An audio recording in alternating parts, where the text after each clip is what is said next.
¿Qué tal, alumnas y alumnos de segundo grado de secundaria de Artes Visuales? Les damos la bienvenida a su programación de Aprende en Casa. Una propuesta diferente para que desde su casa puedan acercarse a los contenidos de las asignaturas y áreas de segundo grado, los cuales les serán de mucha ayuda en su crecimiento personal, así como para cuando regresen a sus escuelas, una vez que superemos exitosamente esta situación de emergencia sanitaria.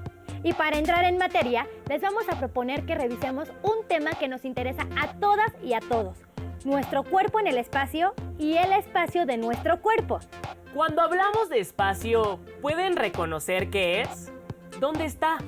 ¿Qué lugar ocupa cada quien en el espacio? Preguntas algo complicadas de responder. ¿Dónde está el espacio? Para empezar, ¿a qué tipo de espacio nos referimos? Porque hay muchos espacios.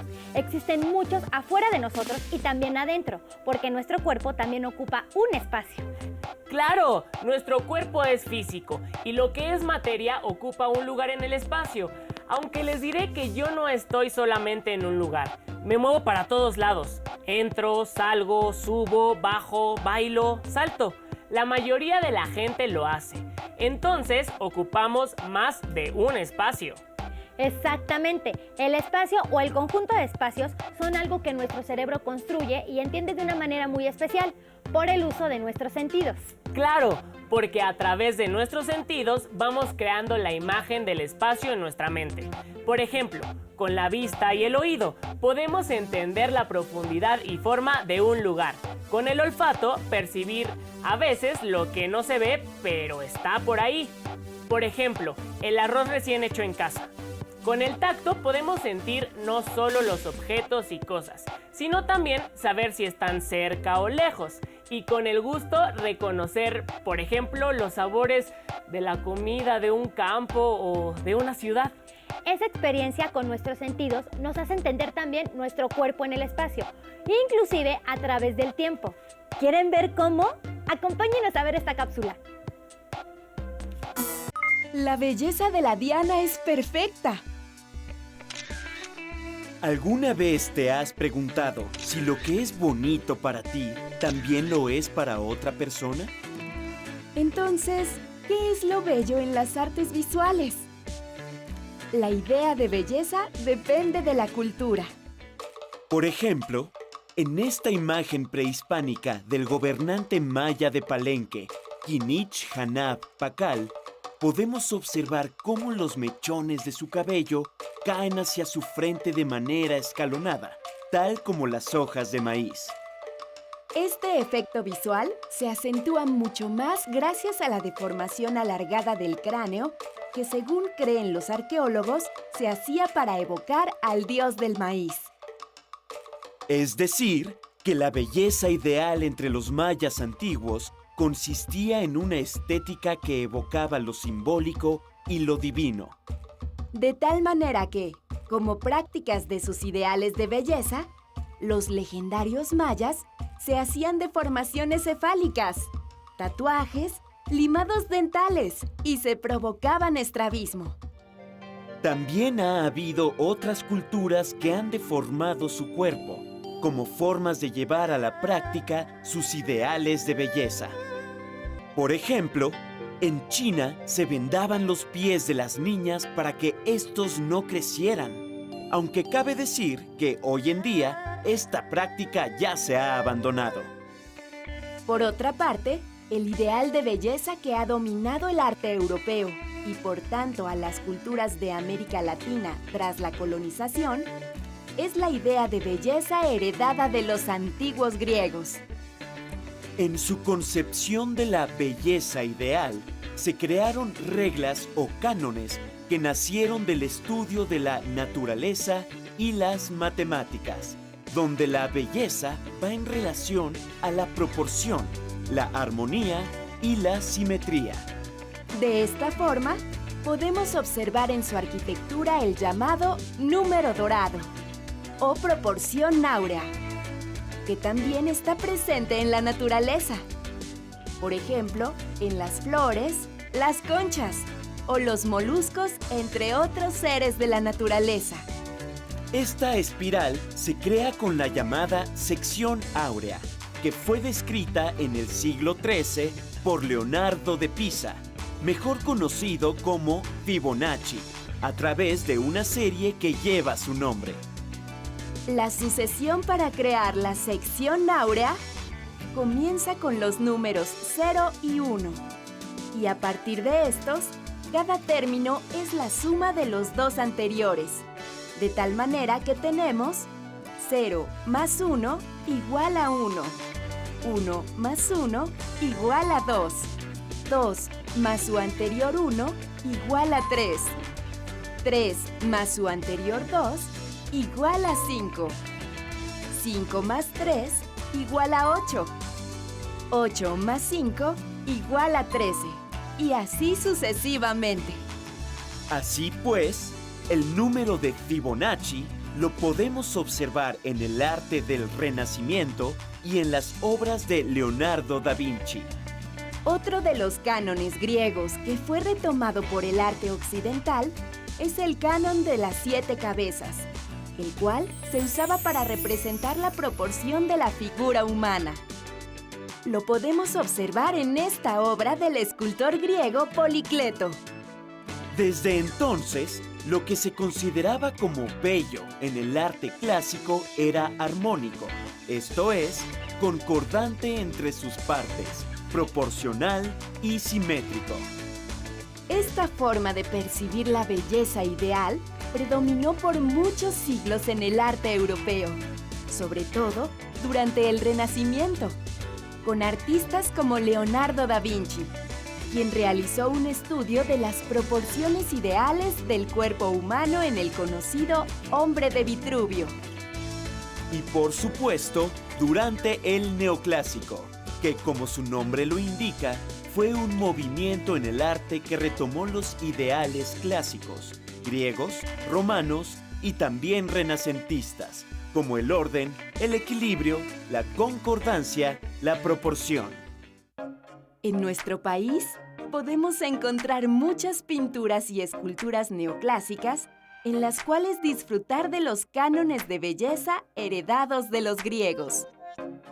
El neoclásico se extendió en nuestro país durante los siglos XVIII y XIX, sobre todo gracias a la fundación de la Academia de San Carlos. ¿Cuáles son los ideales de belleza en nuestra sociedad actual?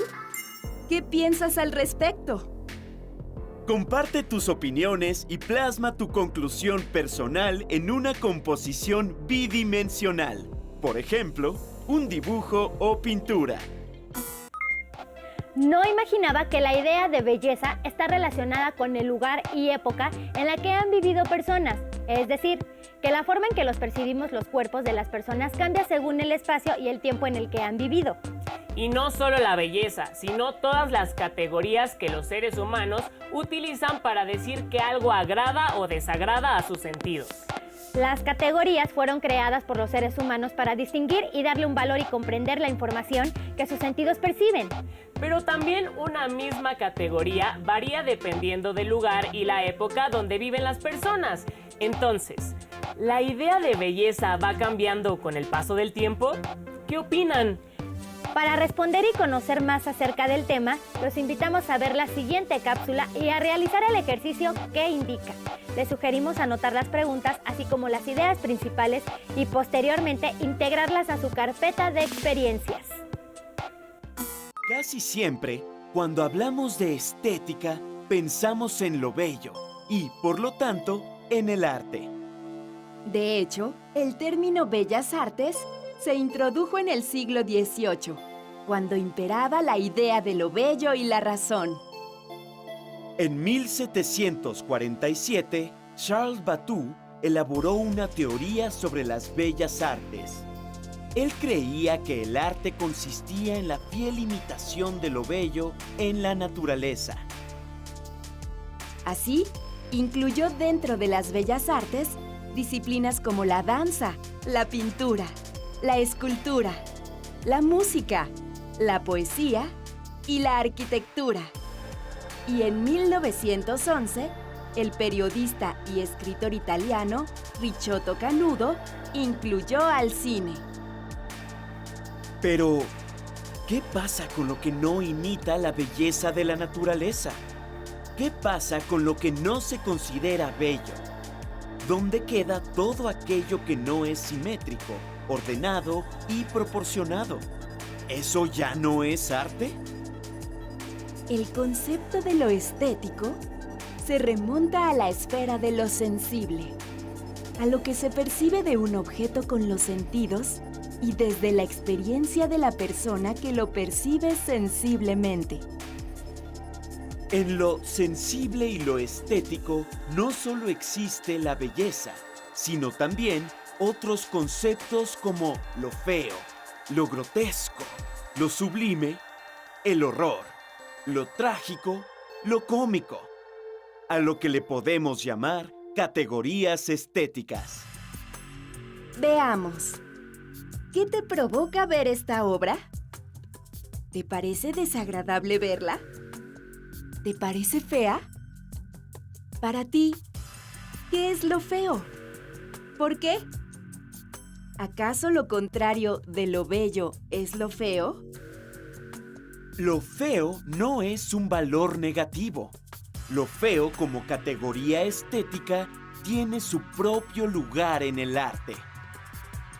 Por ejemplo, en el medioevo, mientras la belleza estaba relacionada con lo divino, lo feo se asociaba a los vicios, a lo terrenal y a los seres humanos con la finitud de la vida y la muerte. También se asociaba al horror.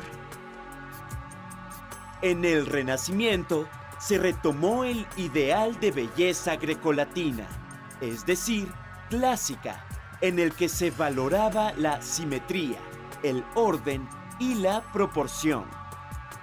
Sin embargo, en esta misma época, se comenzaron a utilizar motivos decorativos en los que se combinaban de manera caprichosa, extravagante y absurda elementos vegetales, figuras humanas y animales fantásticos. A este tipo de estética se le llamó grotesco. Lo grotesco no solo se presentó en lo decorativo, sino también en la pintura, como podemos ver en estas imágenes. Por otra parte, así como la belleza existe en la naturaleza, también en ella existe lo feo. Por ejemplo, cuando se pudre un fruto o un cuerpo y lucen o huelen mal. En la estética de lo feo, los humanos y las cosas se han representado en su propia realidad, es decir, sin idealizar sus proporciones o sus formas. Esto lo podemos observar en las obras de artistas barrocos como Diego Velázquez o Rembrandt. Pero fue hasta el siglo XX que los artistas y teóricos cuestionaron abiertamente la vinculación entre el arte y belleza. Y lo hicieron gracias al redescubrimiento de otras estéticas no occidentales, como las de las culturas africanas, asiáticas y precolombinas. De tal manera que el mundo de las artes, cuya conciencia estética había estado dominada por el ideal de belleza, abrió un nuevo camino, uno más libre para la estética de lo feo. ¿Y tú, cómo abordarías lo feo o grotesco en una escultura, pintura, fotografía o dibujo? ¿Qué piensas al respecto? Comparte tus opiniones y expresa tu conclusión personal en una composición bidimensional. Esto es, en un dibujo. Con esto podemos entender que cada una de las personas que han habitado, habitan y habitarán este mundo viven de una forma única. Tan es así que sus ideas sobre lo que es bello y lo que no han sido diferentes a las de ahora. Pero todo esto, ¿qué tiene que ver con el espacio?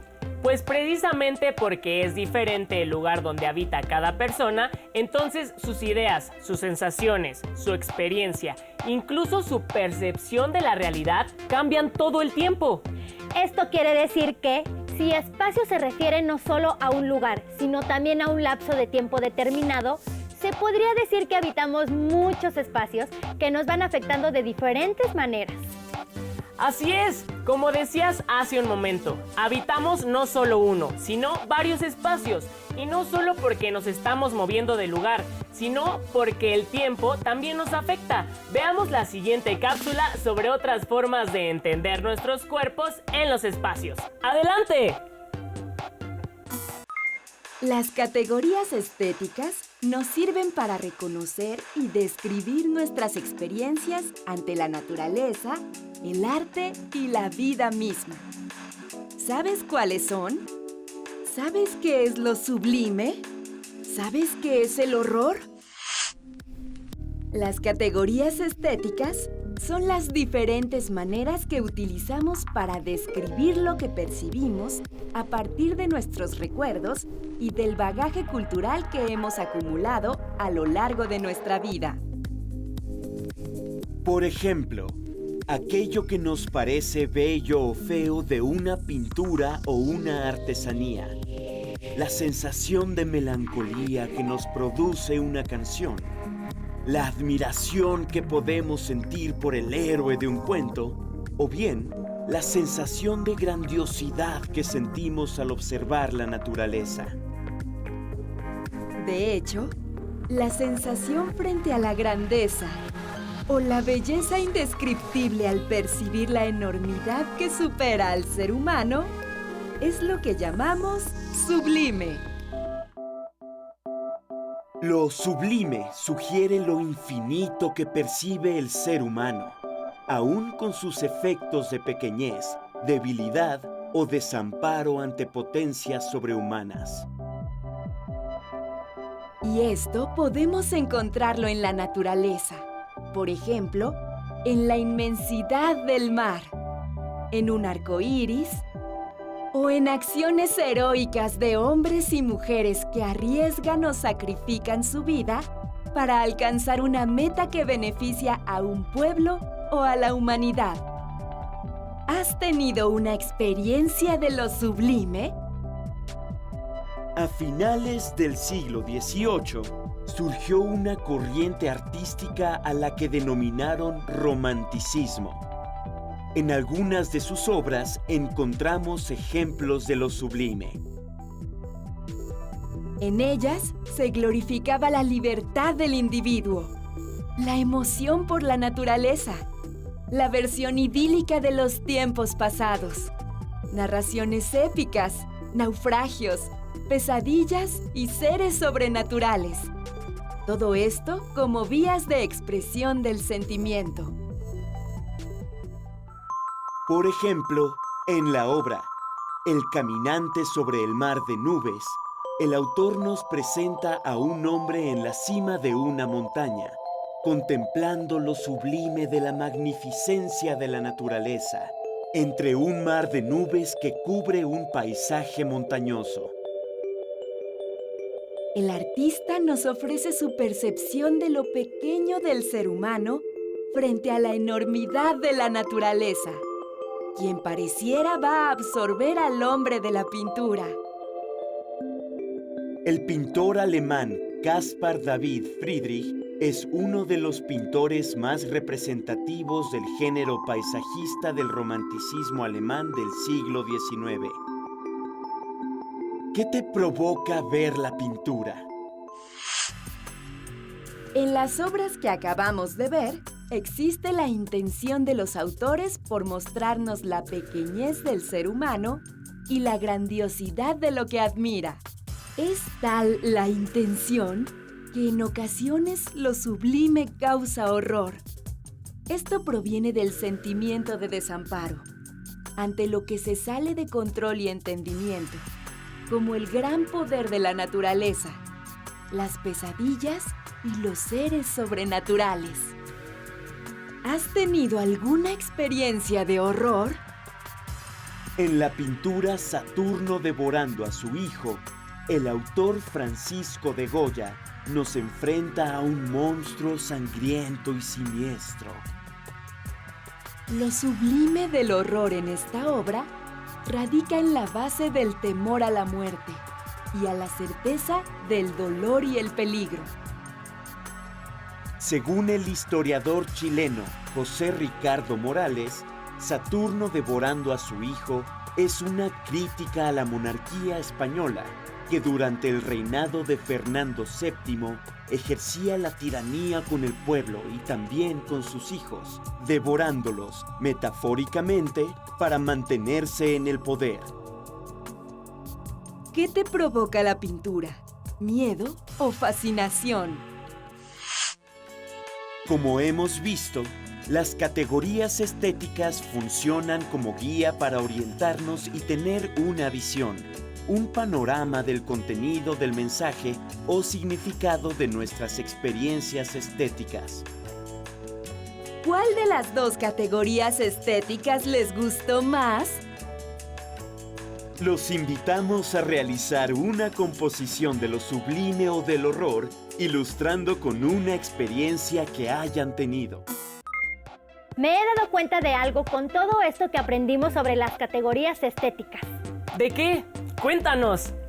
Así como si fuera un mapa mental, siento que todas las personas estamos conectadas unas a otras. Porque, fíjate, nuestros cuerpos son sublimes, son diferentes, son únicos. No importa si nos provocan miedo, alegría, horror o satisfacción. Guardamos en nuestro interior un mar de conocimientos, emociones, ideas, experiencias y sentimientos. Por lo tanto, ocupamos cada ser humano un lugar en el universo que nadie más puede llenar. Somos invaluables y aún así necesitamos de otros para poder sentirnos felices. Por eso creo que después de esta situación que ahora vivimos con la contingencia sanitaria, cuando nos encontremos con las personas que ahora no vemos, podemos transformar no solo nuestros pensamientos y nuestros cuerpos a algo aún mejor, sino también los espacios que compartimos. Y todo porque estaremos juntos de nuevo. Así es, qué interesante, ¿verdad? Los invito a reflexionar acerca de ¿cuáles son los espacios que habitan en este mundo?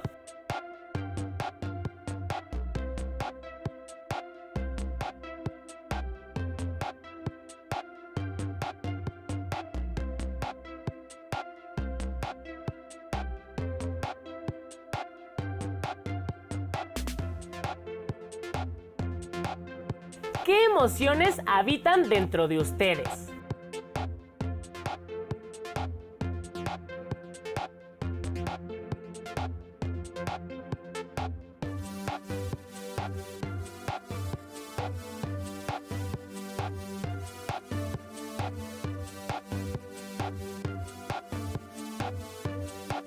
¿Qué pensamientos llenan los espacios de su mente?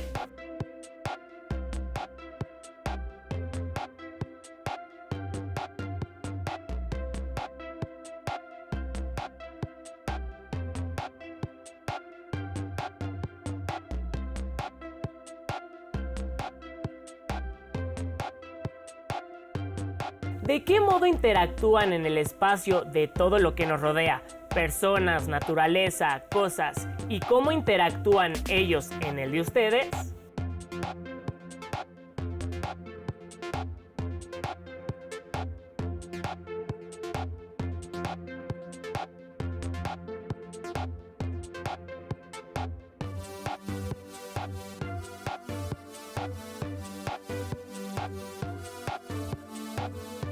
Transformen estas reflexiones en imágenes, colores y formas. Acompañen cada una con una palabra clave y guárdelas en su carpeta de experiencias. Así lo podrán compartir con su familia y cuando regresen a clase con sus compañeras, compañeros y docentes. Recuerden que las artes nos hacen libres porque nos ayudan a expresar de manera creativa y divertida todo lo que queremos decirle al mundo. Aprende en casa, una nueva forma de compartir enseñanzas y aprendizajes y de avanzar en sus procesos educativos. ¡Hasta pronto!